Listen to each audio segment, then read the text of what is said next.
ሰላም ጤና ይስጥልን ውድ የአሪፍ ቲቶር ዩቲዩብ ቻናል ቤተሰቦች እንደምን አላችሁ? በዚህ ቻናል አማርኛን፣ ሂሳብን፣ እንግሊዘኛንና እንዲሁም እንግሊዘኛን በአማርኛ የምናስተምርበት ቻናል ሲሆን በኦንላይን መማር የምትፈልጉ ካላችሁ በኢሞ፣ በዋትስአፕ እና በቴሌግራም አናግሩን፣ እናስተምራችኋለን። ውድ ቤተሰቦች ዛሬም በአዲስ ቪዲዮ ተመልሻለሁ። በዛሬው ቪዲዮ ደግሞ ከሰ እስከ ሸ ያሉትን ፊደላት የምናይ ይሆናል። ለቻናሉ አዲስ የሆናችሁ ካላችሁ ቻናሉን ሰብስክራይብ በማድረግ ቤተሰብ ሁኑ። ቀጥታ ወደ ቪዲዮ እንለፍ። ሰ ሱ ሲ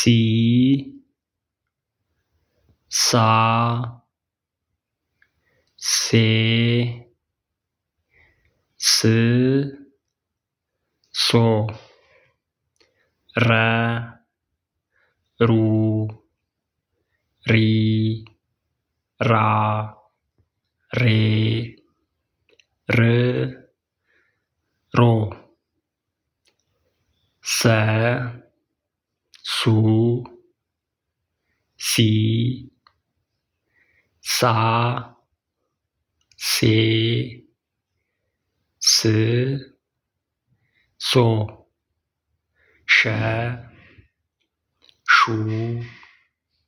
ሺ ሻ ሼ ሽ ሾ። ውድ ቤተሰቦች የዛሬው ቪዲዮ ይሄን ይመስል ነበር። ቪዲዮ ከተመቻችሁ ለጓደኞቻችሁ ሼር ማድረጋችሁ እንዳይረሳ። በቀጣይ ቪዲዮ እስክንገናኝ ቸር ይግጠመን።